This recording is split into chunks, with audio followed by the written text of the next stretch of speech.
मोर निश्चित भाव आशा मैडम कथा रखिए मैडम जी गत वर्ष था से गोटे भूल पे नाटक आम जाइलु दीपसर लेखा मंगलपुर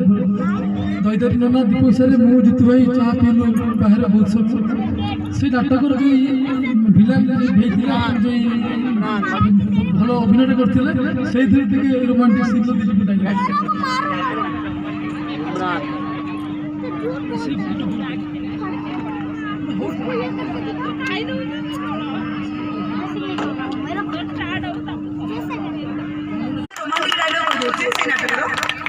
रोमांटिक नहीं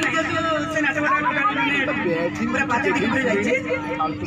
अरे मु हीरो को कहूँ खुशी होनी एमती मिठा मिठा कथा कही मत पटई देल तुम रोमांटिक कथा शुणला झील जब फसीज ना बस संसार बुड़ीला लो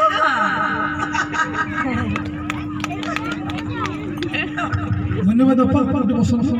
बर्तमान मुझे डाकबी मंच को आमर जहाँ कथा मुझे कहूली किसी मुहूर्त पूर्व सी